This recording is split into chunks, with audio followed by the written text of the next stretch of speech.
163페이지입니다. 163페이지. 자, 등기의 효력하고 나왔습니다. 이 종국 등기 효력은 여러분 민법에서 다 배우셨을 거예요. 물권 변동 효력이니 뭐 대항력이니 점유 효력이니 그죠? 해서 그 정도로 넘어갑니다. 우리 등기법에는 뭐 거의 안 나옵니다. 그 다음에 167페이지 예비 등기 효력하고 나왔는데 가등기는 뒤에 가면 따로 배운다고 그랬죠? 넘어가시고 168페이지 등기의 유효요건하고 나온 게 있습니다. 이 유효요건에 대해서도 중요한 것들 중간 생략 등기니 모두 생략 등기니 무효 등기의 유용이니 그것도 민법에서 다 하시죠. 맞죠? 그래서 그것도 민법에서 배운 그대로 넘어가시면 됩니다. 요즘 우리 등기법에는 거의 안 나옵니다. 자, 173페이지 등기소와 등기관 하는 게 나왔습니다. 자, 등기소 하는 게 나왔는데 우리나라는 등기소를 설치할 때 시군구마다 거의 하나씩 설치를 해놓습니다. 시군구마다. 그리고 등기소마다 관할이라는 걸 정해놓고 그 등기소가 어디에 있는 어떤 사건을 등기사무로서 처리하느냐. 관할을 정해놓고 있어요. 그 관할은 그 등기소가 놓인 곳, 등기소가 있는 곳의 부동산에 대한 사건을 관할합니다. 자, 예를 들어서 우리 연제구에 부동산이 있습니다. 그럼 연제구 부동산에 대한 등기는 연제구 등기소에서만 취급을 합니다. 자, 그러면 서울에 사는 사람이 서초구에 사는 사람이 부산 연제구의 토지 소유자예요. 그리고 서초구에 사는 사람이 토지를 팔았는데 역시 서초구에 사는 사람에게 팔았습니다. 자, 토지는 부산 연제구에 있고 현재 소유자와 새로이 소유자가 될 자는 다 서울 서초구에 있습니다. 서초구에도 등기소 있어요. 어디에 등기 신청해야 됩니까? 부산 연제구 등기소에 신청해야 됩니다. 이 등기소의 관할은 일체 예외가 없습니다. 무조건 지켜져야 됩니다. 그래서 관할 등기소에 신청하지 않으면 등기는 무조건 각하입니다. 그리고 혹시나 등기관 착오로 등기가 되더라도 그 등기는 절대적으로 효력이 없습니다. 절대 무효예요. 그리고 나중에 등기관이 그걸 발견하게 되면 직권으로 신청 없이도 알아서 말소, 지워버리게 되어 있습니다. 그래서 관할은 무조건 지켜지는 것이다. 무조건. 그리고 관할은 그 부동산 소재지에 따라서 정해진다. 부동산 소재지. 그 정도만 하시면 돼요. 등기소 관할에 대해서도 관할의 지정이니 관할의 변경이니 등기사무의 위임이니 하는 것들이 나오는데 됐습니다. 됐고. 자, 176페이지. 등기관하고 나왔어요. 자, 등기관에서 이 등기관은 아무나 되는 게 아니고 이 법원에 있는 공무원들 중에서 4급, 5급, 6급, 7급, 4, 5, 6, 7급, 4직급만 등기관이 됩니다. 우리가 등기소를 가면 그 등기소에 근무하는 공무원들이 제법 숫자가 7, 8명, 10명씩 모여있는 등기소도 있어요. 그러나 등기관은 2명에서 한 3명 정도밖에 없다. 라고 생각하시면 돼요.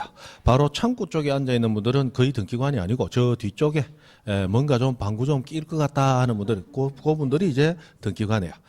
나머지는 등기관을 보좌해서 등기 업무를 도와주는 공무원이 이제 등기관은 안 해요. 8급, 9급은 등기관 안 시켜줍니다.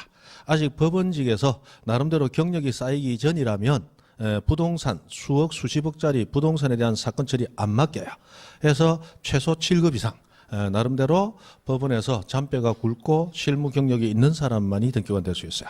그리고 4급까지는 되는데 3급 넘어가면 1, 2, 3급은 그때부터는 이제 실무, 업무 그런 게 아니고 앉아서 이제 방구나 서서 끼고 있는, 맞죠? 1, 2, 3급도 안 시켜줘.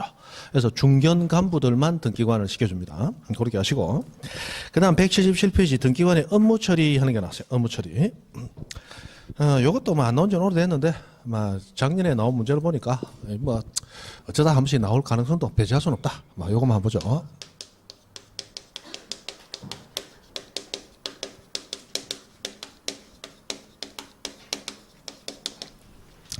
자, 등기관이 아까 우리 지적법에서 중앙지적위원회 해가지고 재측이니 기피니 회피니 해서 자신이 잘 아는 사람 사건은 또 자신과 이해관계에 있는 사람의 사건은 의결권 행사하지 마라 해서 제외를 시켜버렸죠. 그것처럼 이 등기관도 등기 신청하는 사람이 자신과 아주 가까운 사람일 때는 그 등기 업무 처리하지 말고 다른 등기관에게 맡겨라 라고 하는 게 등기관의 업무 처리 제한이라고 하는 겁니다.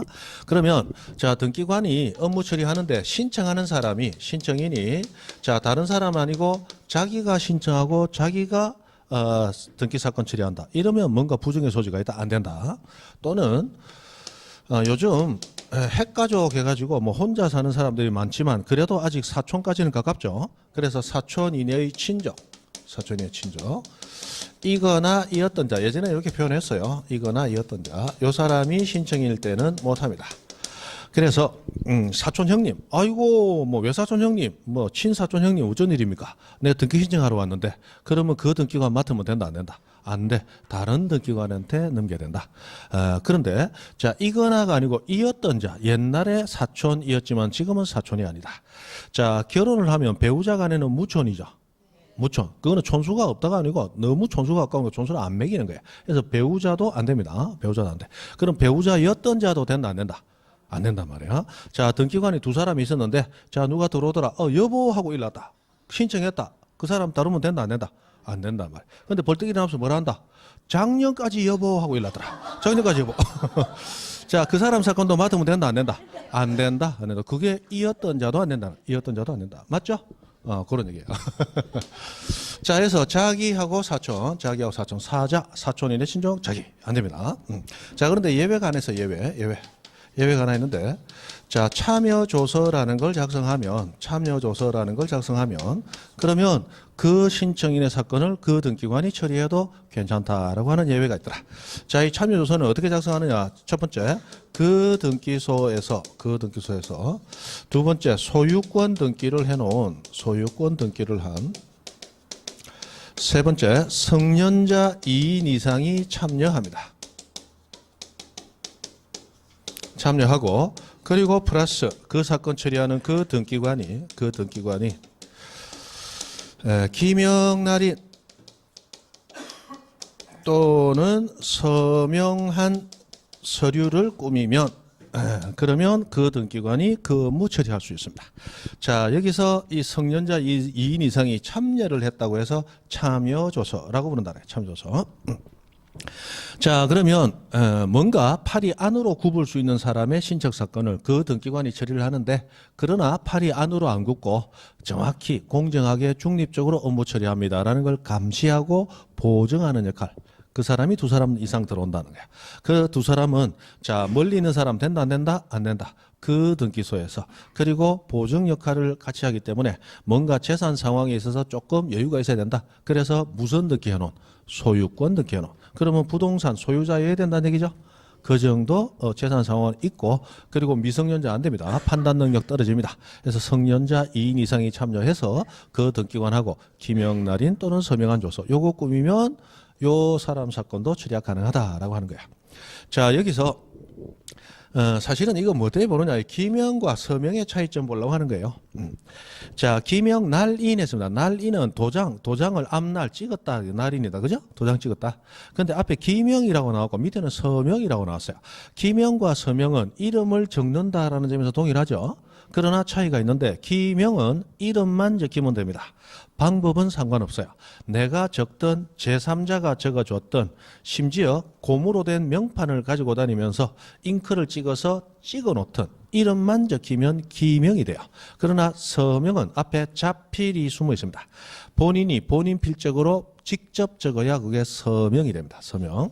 그래서 뭐 이 연로하신 부모님 모시고 어디 가가지고 자 이름 적으세요. 예를 들어 저기 병원 갔습니다. 병원 갔더니 진료 뭐 해가 요즘 뭐 처음 온 손님들 이거 작성하세요 주잖아요. 거기 이름 적으라고 돼 있죠. 그런데 그 이름 적을 때 부모님 눈도 나쁘고 막 이런데 못 적는단 말이에요. 그러면 아이고 자제분이 와서 좀 적어주세요. 그건 서명이에요, 기명이에요. 그건 기명이다, 기명. 근데 은행 같은 데 가지고 계좌 틀고 이럴 때는 가보면 자식이 대신 적을라 해도 은행원 아가씨가 잠깐만요, 죄송한데 이거는 불편하시더라도 어머님이 아버님이 직접 적으셔야 됩니다. 그거는 뭐 하는 거예요? 서명해야 되는 자리야. 그렇게 차이가 있는 거예요. 그래서 기명만 했을 경우는 본인의 필적이 안 드러날 수도 있으니까 날인까지 필요한 거고, 서명했을 때는 증명력이 기명보다는 뛰어나죠? 날인이 필요 없다는 얘기야. 이게 한 10여 년 전에 어떤 문제가 나왔냐? 참여조서를 작성하고 그 참여조서에서는 서명, 날인하여야 한다. 틀렸다. 서명을 했을 때는 날인이 필요 없다. 예전에 이런 문제도 나온 적이 있어요. 그리고 작년에 기명, 날인 또는 서명하는 게 문제로 뜬 게 있기 때문에 한번 전체적으로 보려고 한번 본 겁니다. 됐습니다. 됐어요. 나머지는 됐습니다. 넘어가시고. 자, 179페이지 등기부 하는 게 있어요. 등기부.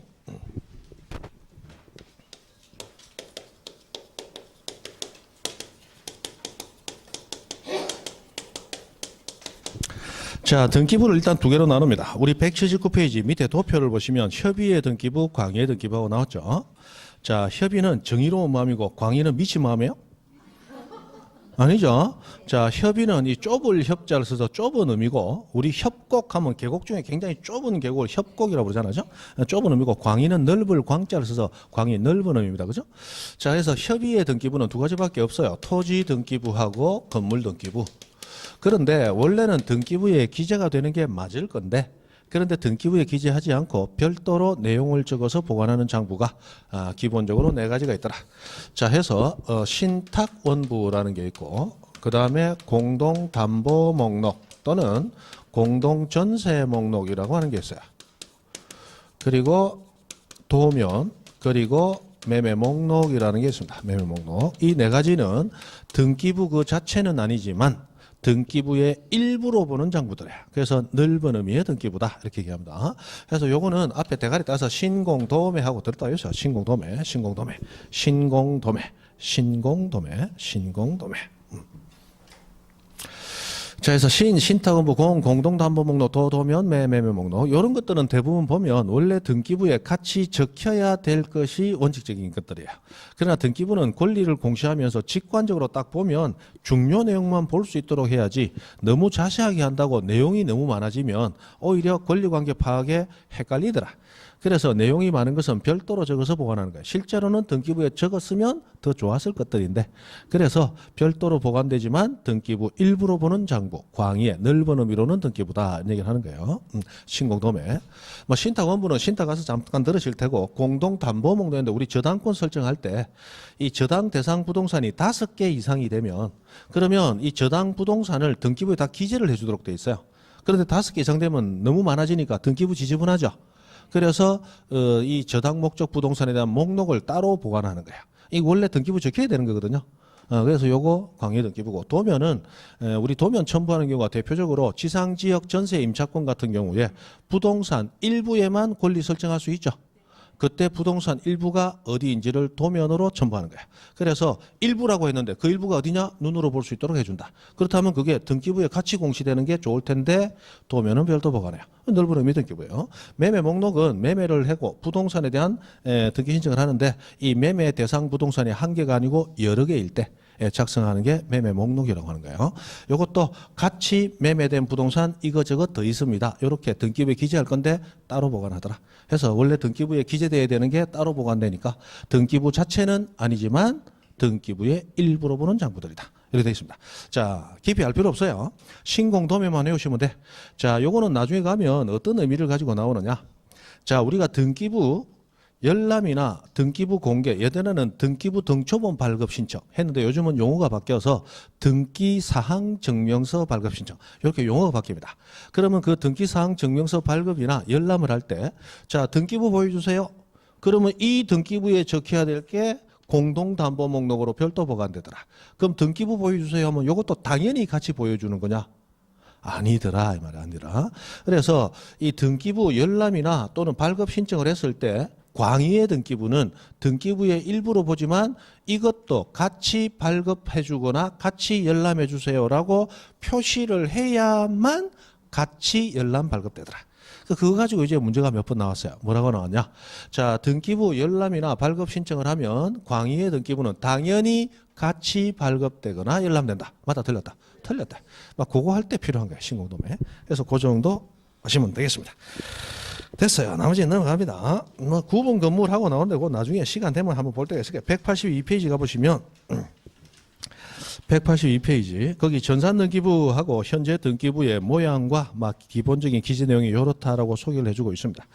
자, 우리나라의 등기부는 옛날에는 다 종이로 되어 있는 등기부 썼어요. 그러나 지금은 100% 전산화된 등기부로 다 바뀌었습니다. 옛날에 종이로 됐던 등기부는 전부 폐쇄 등기부로서 폐쇄가 되고 별도 보관되고, 현재 우리나라 등기부, 효력 있는 등기부는 100% 전산화된 등기부를 씁니다. 그럼 여러분이 지금 등기소 가서 등기부 본다, 등기사항 증명서 발급받는다, 전부 우리 책에 있는 이 모양 그대로 나옵니다.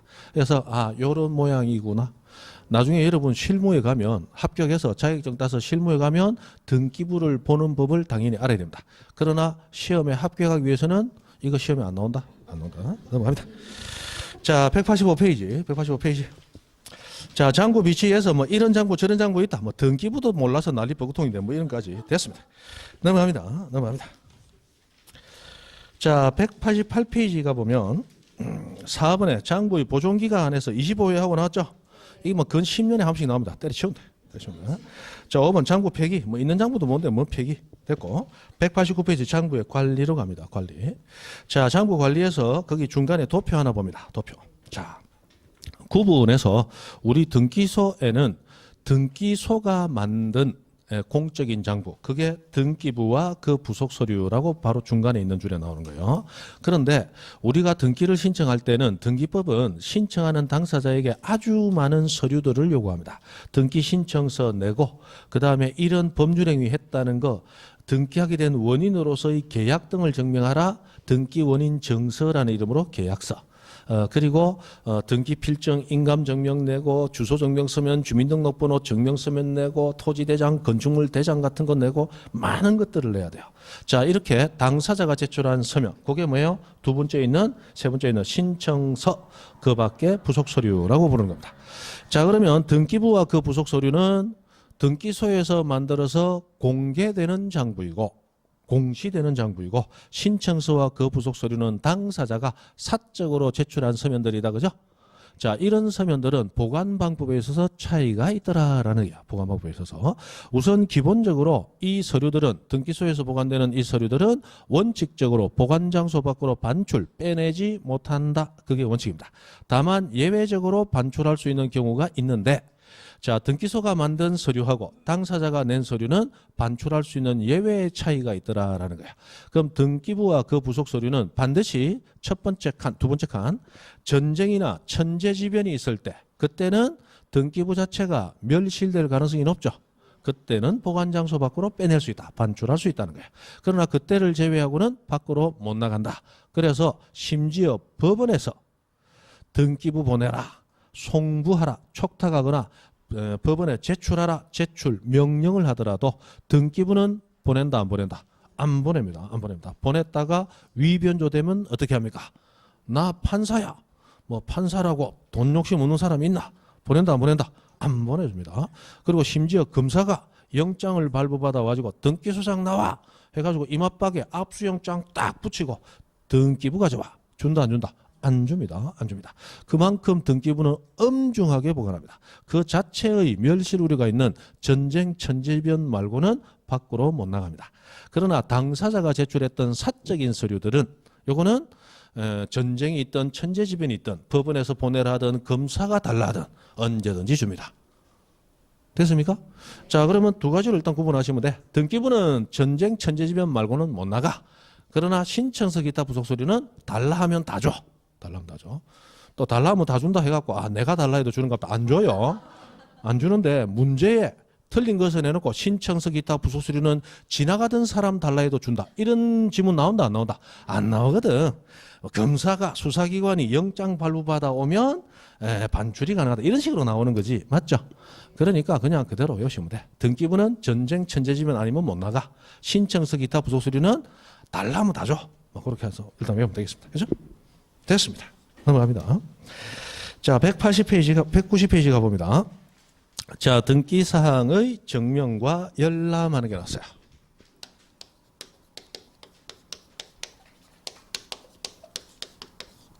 자, 등기부는 당연히 공개가 돼야 됩니다. 이 공개하는 방법이 두 가지밖에 없어요. 등기사항 정명서 발급 또는 열람. 요 두 가지 방법으로 공개가 됩니다. 옛날에는 이 사실증명 발급이라고 해서 공개 방법이 세 가지였어요. 그런데 법이 바뀌면서 사실증명 발급이라는 건 없어지고 두 가지만 남습니다. 이거 우리가 많이 알죠? 열람하거나 등본으로 발급받는다. 옛날에 등기부 등초본하고 불렀던 것이 등기사항 증명서가 되는 거예요. 자, 등본이나 초본, 우리 동사무소 가서 주민등록 등초본 발급받으면 요즘은 세상이 좋아서 컴퓨터로 하고 옆에 프린터기에서 쫙쫙 나오죠. 그런데 한 10여 년 전에는 프린터기로 발급하는 게 아니고 우리 동사무소에 복사기가 다 있어가지고, 맞죠? 이거 해주세요 하면 저 뒤에 가서 막 찾아가 꺼내가지고 복사기에다 복사를 해냈죠. 즉 등초본은 기본적으로 사본이에요. 원본을 복사한 사본이에요. 그런데 그 사본 중에 우리가 보통 이 복사기를 통해서 복사한 건 다 사본이에요. 그런데 관공서가 복사를 해주는 건 등본 또는 초본이라는 이름으로 부르는데 차이가 뭐냐? 등초본은 관공서가 복사를 했대. 다만 이 복사본은 원본과 내용이 똑같습니다라는 증명하는 도장을 찍어줘요. 즉 관공서가 원본과 내용이 똑같다는 증명을 붙여서 주는 사본. 그게 등본이고 초본이에요. 그런 증명이 안 붙어 있는 건 그냥 복사본입니다. 차이는 증명력의 차이예요. 우리 사본은 중간에 위변조 가능성을 배제할 수 없기 때문에 법원에 소송 같은 게 제기됐을 때 사본을 갖다 들이밀면 증거 서류로서 잘 안 받아줍니다. 인정을 안 해줘. 그러나 등초본 갖다 밀면 바로 증거 서류로 인정을 해줍니다. 증명력이 있으니까. 관공서가 원본과 내용이 똑같아 있으니까. 무슨 이해하시죠? 그게 등본, 초본이에요. 등본은 전부 나오는 거, 초본은 일부 나오는 거예요. 주민등록 등본은 전가족 다 나오고 초본은 한 사람만 나오잖아. 그럼 등기부 등본 전부 다 복사한 거, 초본 일부만 복사한 거. 근데 등기소까지 가가지고 초본 떼왔다. 내 들어본 적 없다. 100% 등본 뗐지. 맞죠? 그래요. 자, 그럼 등기사항 증명서 발급은 지금 두 가지로 나눠요. 첫 번째, 전부 증명서. 두 번째, 일부 증명서. 전부 증명서가 옛날에 뭐다? 등본. 일부 증명서가 옛날에 초본. 그래 되는 거죠. 그럼 등본 두 가지, 초본 세 가지. 옛날에는 등본, 초본 두 가지밖에 없었어요. 근데 지금 전부 증명서 두 가지, 일부 증명서 세 가지 나눕니다.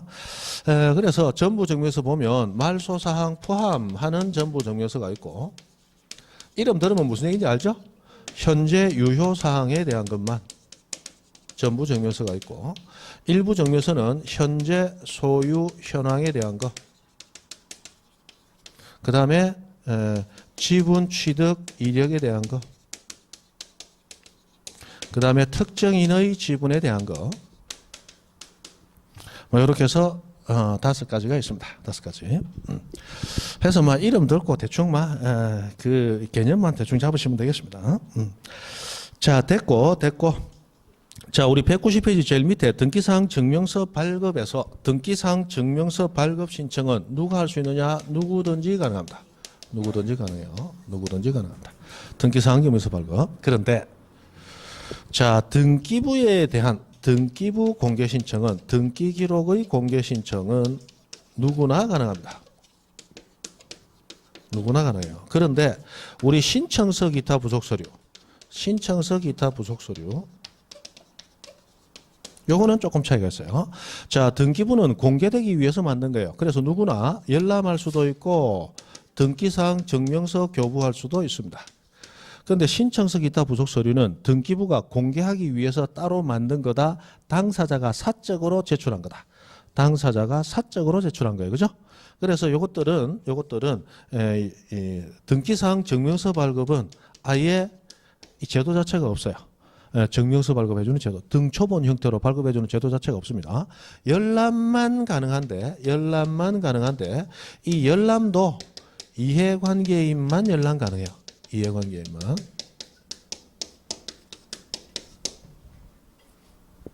이해관계인만 열람이 가능합니다. 이해관계인만. 다시 등기부는 공개되기 위해서 만들었어요.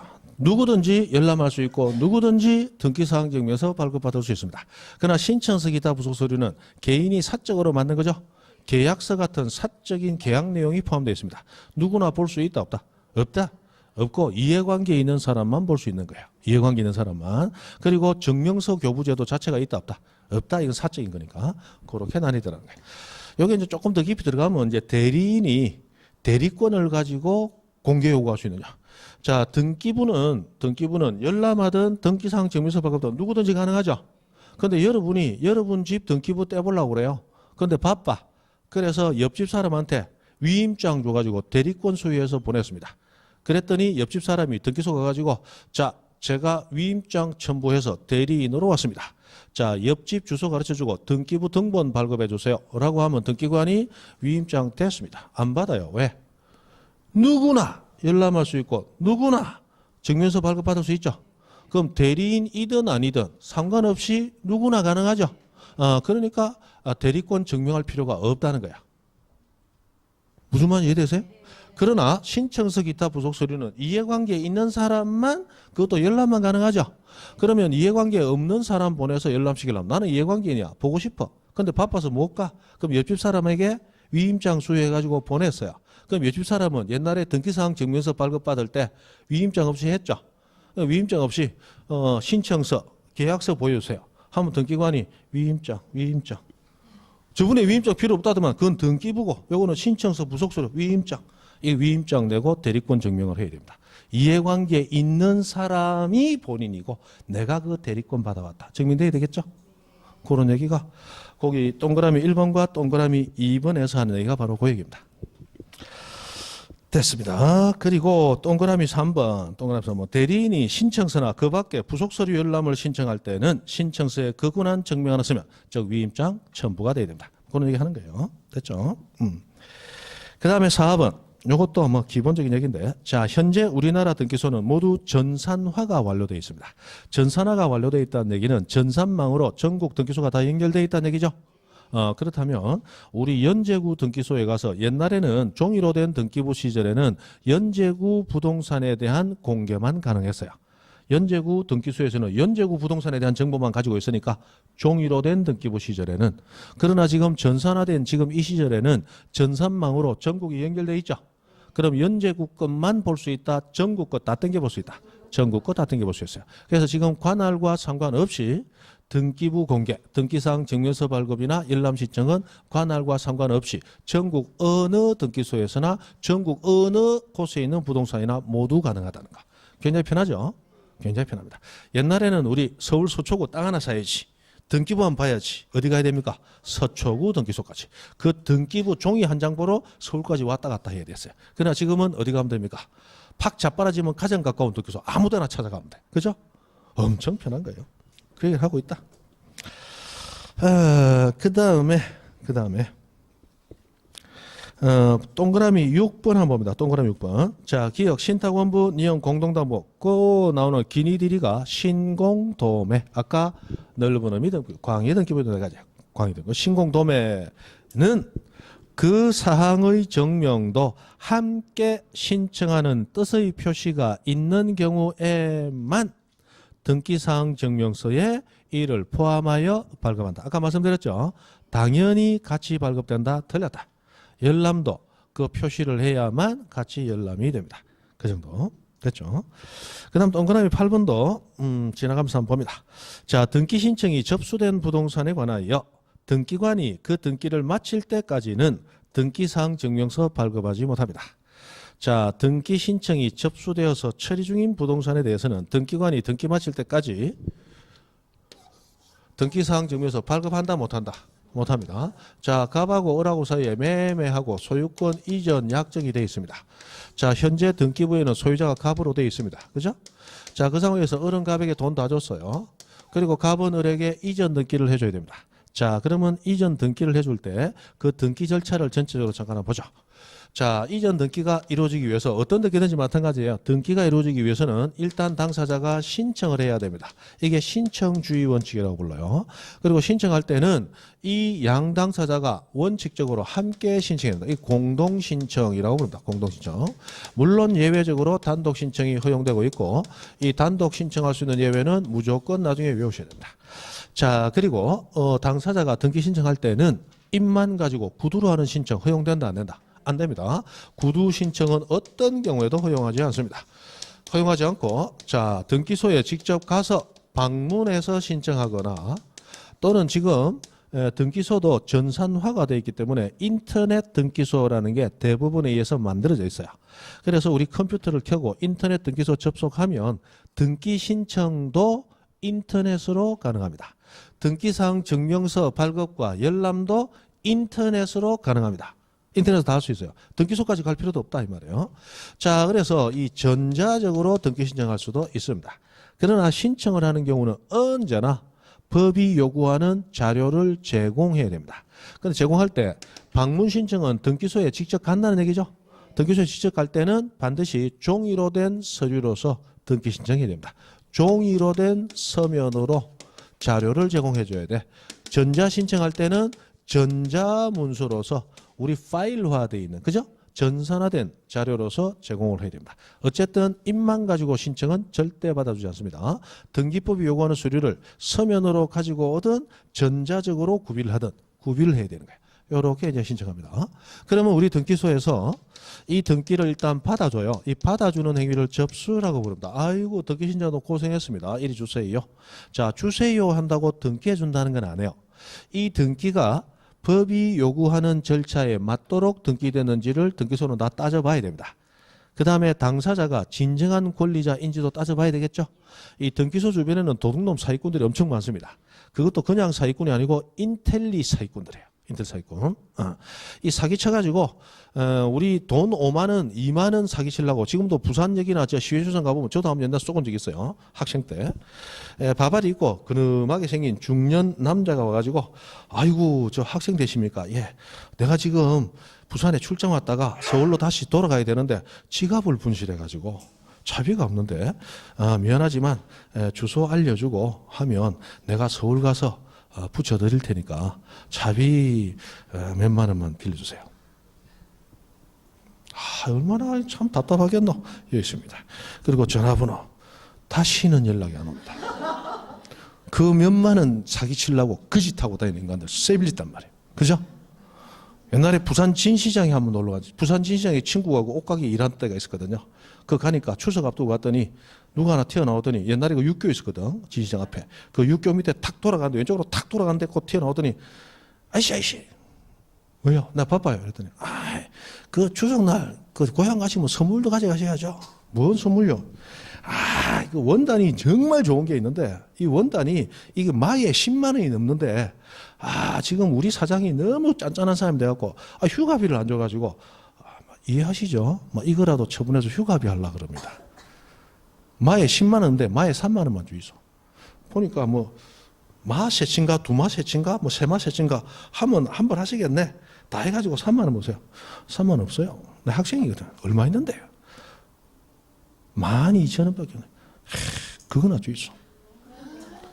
그래가지고 그 친구가 나는 부산 살 때고 그 친구는 고향이 마산이에요.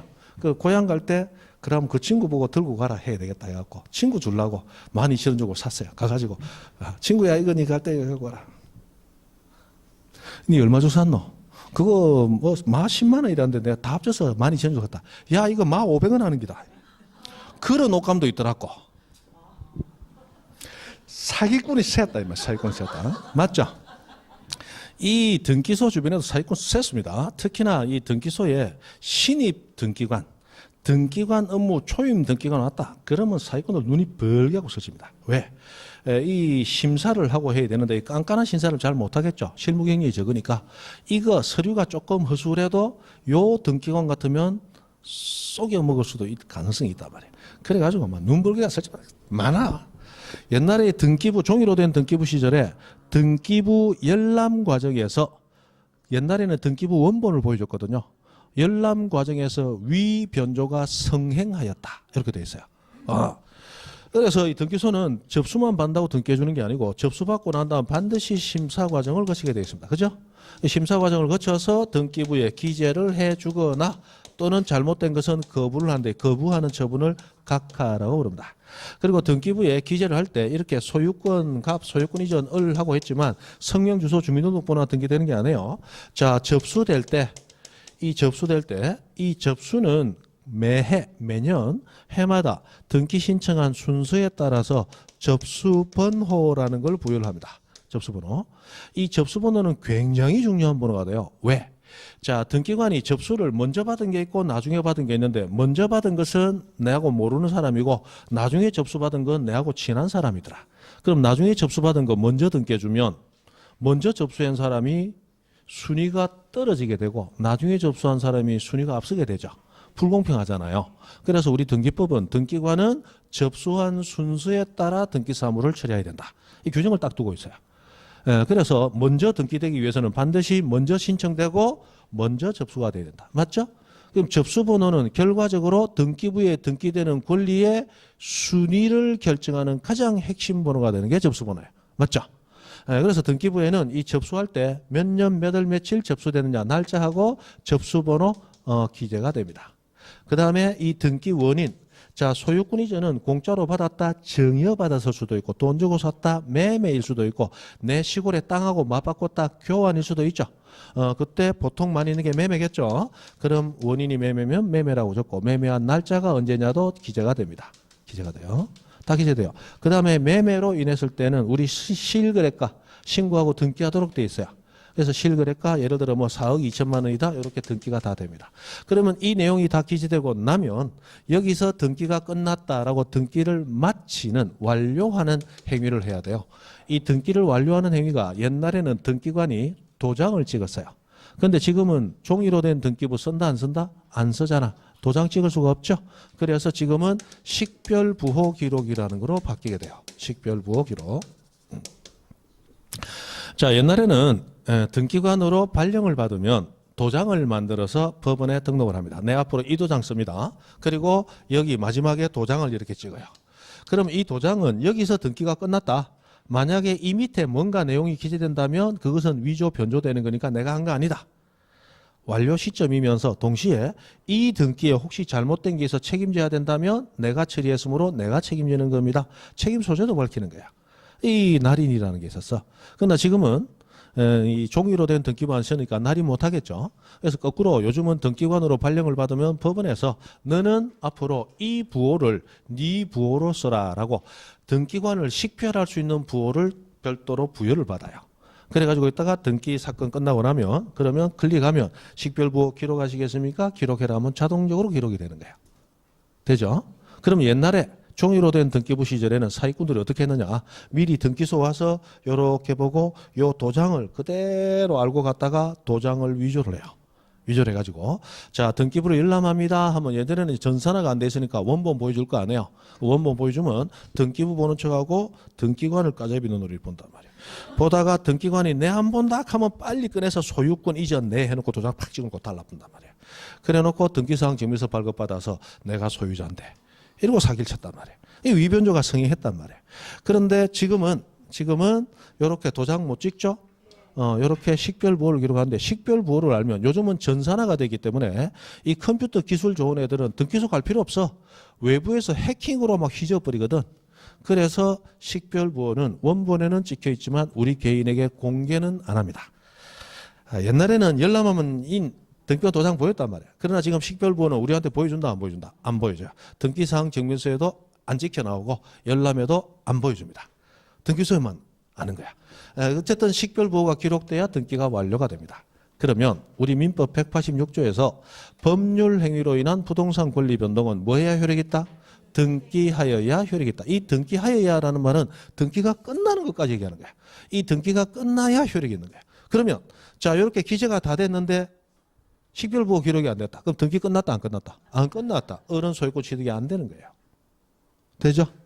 자 그리고 우리 등기법에서는 등기의 효력이 언제 발생하느냐에 대해서 등기 효력은 등기가 마쳐지면 완료가 되면 접수한 때로 소급한다. 접수한 때부터 등기 효력이 발생한다 이렇게 됐어요. 그러면 자 매매하고 이전 등기하기로 해서 신청을 1월 5일 날 했어요. 그러면 접수도 1월 5일 날 이루어졌겠죠. 그런데 심사 과정이 1월 6일부터 예를 들어 1월 한 9일까지 있었다. 그럼 1월 10일 날 등기가 완료가 됐어요. 그럼 등기부에 1월 10일 날 등기부 기재가 되고 등기가 완료됐죠. 그런데 을이 실제로 소유권을 취득하는 시점은 접수한 때부터 1월 5일부터 소유권 취득한 거로 하는 거야. 그래서 등기의 효력은 소급표가 있다. 등기가 끝난 시점은 1월 10일이지만 그 효력 발생 시점은 과거인 접수한 때인 1월 5일부터 효력이 있다. 라고 해서 소급표를 부여하고 있어요. 자, 이래서 행동이 끝나는 시점, 행동이 완료되는 시점과 효력이 발생하는 시점은 법이 따로 정할 수도 있는 거예요. 여러분 그래서 저번에 그 주택임대차보호 잠깐 설명 들으셨어요? 자, 주택임대차보호 이제는 아시는 분만 주택임대차보호법에 의해서 주택 같은 경우는 또 상가 건물 같은 경우는 등기 없이도 대항력을 취득할 수가 있어. 제3자에게 주장하는 힘 맞죠? 옛날에는 등기함으로써 대항력 취득했는데 임대차 보호법이 나옴으로 해서 등기 없이도 주택의 인도를 받고 즉 내 이사를 들어가고 전입 신고를 하게 되면 그 두 가지 요건을 모두 갖추면 대항력은 언제부터 그 다음 날부터 대항력을 가진다 이렇게 됐단 말이에요. 행위는 오늘 끝났는데 효력은 오늘이 아니고 내일부터 가진다 이렇게 됐다. 그래서 행위가 완료되는 시점과 효력이 발생하는 시점은 분리가 가능하다는 거예요. 그러면 우리 민법 186조에서 법률 행위로 인한 부동산 권리 변동은 등기해야 효력이 생긴다라고 하고 있죠. 그럼 등기를 마쳐야 효력이 생길 수 있단 말이에요. 그런데 효력이 생기기 위한 행위는 등기를 마치는 것이지만 효력 발생 시점은 분리를 해서 언제부터? 접수한 때부터 이렇게 하고 있다는 거예요. 접수한 때부터. 됐죠? 이거 두셔야 돼. 왜 두셔야 돼? 나중에 뒤에 나오니까 그때 줄하면 끄면 되죠. 해서 이렇게 이제 이어져 가게 됩니다. 이어져 가게. 자, 그러면 동그라미 8번 보면 등기 신청이 자, 등기 신청이 접수된 부동산에 관하여는 등기관이 그 등기를 마칠 때까지 등기사항 증명서 발급하지 못한다 이렇게 됐어요. 그럼 여기서 봅니다. 자, 이로 등기되어 있는 상황에서 을에게 값은 잔금까지 다 받았어요. 그러면 잔금 지급 받았으니까 값도 의무이행해야 되겠죠? 이 등기를 넘기는 거단 말이에요. 등기 신청했습니다. 오늘 했어요. 그런데 등기가 되는 것은 1월 10일 날 등기되는 거예요. 등기부의 기재는 아직 5일간 비어 있죠. 그럼 등기부를 보는 사람은 지금 값은 소유권을 이미 팔았고 을 앞으로 등기만 남겨두고 있는 거지 실제로 이제 소유권자를 갑이라고 확정하면 안 되겠죠. 그러면 누군가가 부동산 사고 싶다. 갑한테서 사면 되겠어요? 안 되겠죠. 좀 기다렸다 을한테 사야 되겠죠. 그런데 등기부는 여전히 갑이라고 돼 있단 말이에요. 이때 갑이라는 사람, 여러분 같은 사람들은 오늘 돈 다 받아서 등기 신청했어. 내일 가서 떼보니까 아직 4명이로 돼 있더란 말이에요. 이야, 이거 한 번 더 팔아물 수 있겠네. 양 선생 같으면은 1년이 걸리더라도 이거 팔면 안 돼. 여러분 같으면 한 번 더 팔아물 수 있겠네. 맞죠? 자, 이래서 등기사항 증명서 발급받아가지고 열도시키기 전에 뛰어나가서 봐라, 만져봐라, 따끈따끈하지? 금방 뗀 거. 소유자 누구? 네. 지금 오늘 잔금까지 치르면 이거 아파트 시세는 뻔하니까 5억짜리지만 80% 4억에 팔게. 현금 오늘까지 가지고 내 당장 돈이 필요하거든. 여러분 만약 그런 사람 만났다. 당장 갖다 주기만 하면 1억에 이익이 생기는데 생빚을 내더라도 간다 안 간다? 사러 가겠죠. 자, 이런 이 잘못된 행위를 피하기 위해서 우리 등기법은 등기 신청 사건이 접수되어서 처리 중인 부동산에 대해서는 등기사항 증명서 발급해 주겠다 안 해주겠다? 안 해주겠다라고 하는 거예요. 제3자 보호를 해야 되니까. 다만 당사자가 굳이 원한다면 이 원한다면이라는 건 이제 학자들이 해석을 하는 거예요. 그리고 그 뒤에 이어지는 문장이 나옵니다. 자, 다만 뒤에 뭐라고 나와요? 그 부동산에 등기 신청 사건이 접수되어 처리 중에 있다는 뜻을 등기사항 증명서, 즉 등기부 등초본에 표시하여 발급할 수는 있다. 됩니까? 그러면 요게 지금 나오는데 이게 그대로 나오면 보는 사람 헷갈리니까 소유권 이전 등기 신청 접수 중, 심사 중 하고 요 적어 놓으면 보는 사람 헷갈리지 않겠죠? 맞죠? 근데 이게 만약 뒷장에만 적히고 앞장이 없다. 앞장 가지고 사기칠 수 있으니까 요거는 여기는 안 나왔지만 우리 대부분 규칙에서는 매 장마다 다 표시하라 해서 매 장마다 그렇게 되어 있습니다. 매 장마다. 뭐 좋은 얘기죠? 좋은 얘기니까 한번 알아두시고. 됐습니다. 됐어요. 그 다음에 넘어가셔서 192페이지 등기 기록의 열람 봅니다. 열람. 자, 열람은 눈으로 보고 가는 겁니다. 눈으로 보고 가는 거예요. 그 2번 열람의 방법에서 양거를 본 누구든지 등기 기록 열람은 청구할 수 있습니다. 그죠? 그런데 양거로 2번 등기 기록의 부속 서류에 대하여는 했는데 이 등기 기록의 부속 서류 이 용어가 좀 애매하겠습니다. 이 법 자체가 그래요. 그런데 요걸 여러분은 뭐로 생각하셔야 되냐? 아까 신청서 기타 부속 서류 있죠? 당사자가 사적으로 제출했던 그 서류를 얘기합니다. 등기부 부속 서류로 해서 이 광의의 등기부 얘기하는 게 아니에요. 신청서 기타 부속 서류를 얘기합니다. 근데 법이 지금 이렇게 표현하고 있어요. 그래서 같이 해놓은 겁니다. 자, 신청서 기타 부속 서류에 대해서는 어떤 부분만 이해관계 있는 부분만 아까 이해관계 있는 부분 했는데 이해관계 있는 부분을 가지는 사람을 우리는 뭐라고 불러요? 이해관계인. 이렇게 되는 거죠. 그럼 이해관계인만 열람 가능하다. 또는 우리 책처럼 이해관계에 있는 부분만 열람 가능하다. 용어만 달라지 똑같다 이 말이에요. 그죠? 똑같다. 됐습니다. 그 다음에 양가로 4번 봅니다. 자, 신청서나 그 밖에 부속 서류의 열람은 했습니다. 자, 우리가 등기 신청할 때 전자 신청을 했다면 그러면 신청서나 그 부속 서류는 전자적으로 보관되어 있겠죠. 그럼 열람을 할 때는 등기소에 가서 모니터를 통해서 보는 방법이에요. 모니터. 그런데 신청서나 그 부속 서류가 만약에 방문 신청이 됐다면 종이로서 보관되고 있겠죠. 맞죠? 아까 방문 신청할 때는 종이 문서로 낸다 했잖아요. 됐어요. 그럼 종이로서 보관되고 있다면 이걸 열람할 때는 그냥 열람하면서 예를 들어 계약서 보여주세요. 해놓고 1억인데 공 하나 더 붙여서 10억 해놓고 장난칠 수 있으니까 누가 감시를 해야 되겠죠. 옛날에는 등기관이 보는 앞에서라고 됐는데 작년 말에 등기관만이 아니고 등기관이에서 하나가 더 들어갔어요. 등기관이 보는 앞에서 이렇게 되는데 등기관과 이 사이에 이렇게 삭과 거꾸로 엎어놓고 또는 그가 지정하는 직원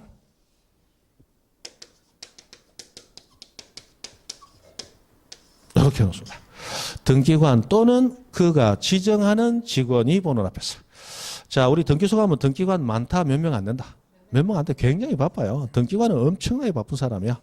등기관이 그 업무 처리하다가 신청서 누가 열람하러 왔습니다. 열람하러 갈 때까지 앉아가지고 저거 처리해야 되는데 안절부절 안 되겠단 말이에요. 그래서 등기관만이 보여주는 게 아니고 등기관이 김 주사 조금 편하지 미안하지만 저기 가서 감시 좀 해. 하면 그가 지정하는 직원이 와서 볼 수도 있다. 요거 하나 더 들어갔어요. 뭐 중요한 건 아닌데 바뀐 게 있으니까 한번 보기는 봐야 된다. 그죠? 됐습니다. 됐고 뭐 나머지 됐습니다. 인터넷 제한 열람 읽어보세요. 그 다음에 넘어가셔서 194페이지 중복 등기 기록의 정리. 중복 등기 요거 전체를 다 보지 마세요. 194페이지 X, 195페이지 X, 196페이지 X, 197페이지 X, 198페이지 X 다 보지 마세요. 이 중복 등기 정리는 여러분 민법에서 이중 보존 등기라는 거 배우셨죠? 그것과는 다릅니다. 그것과는 다르고 등기소에서 같은 부동산에 대해서 등기부가 두 번 만들어져 있어요. 두 번 만들어져 있는데 이중 보존 등기는 우리 대부분 판결에 의해서 이 등기부가 효력이 있고 저 등기부는 효력이 없다라고 유무효를 판단해 주는 거예요. 그거는 민법에서도 중요하고 등기부에서 옛날에 중요하게 다뤘었어요. 이제 등기부 잘 안 나오니까. 그런데 여기 중복 등기는 유무효를 다루는 게 아니고 등기관이 자 업무 처리하는데 등기부가 두 개가 있어. 그러면 두 개 다 가지고 업무 처리할 수는 없잖아요. 그러니까 일단은 이 등기부 가지고 처리하고 일단은 저 등기부는 뒤로 좀 제껴둬라. 이거 유무효 문제가 아니야. 유무효는 나중에 법원에서 따로 판정받아야 되고 이 등기 사무의 편의상 필요해서 들어온 규정입니다. 거의 잘 안 나와요. 우리 30회 시험 치는 동안 딱 한 번 나왔는데 그 한 번 나온 것도 맞추겠다. 뭐 할 수는 있어요. 할 수는 있는데 이 중복 등기 정리는 양이 많고 조금 복잡합니다. 공부해도 무슨 내용인지 잘 모른다. 그러니까 나오면 찍어. 어차피 공부해도 찍어야 돼. 됐습니다. 199페이지 등기 절차 총론 10분 쉽니다. 10분.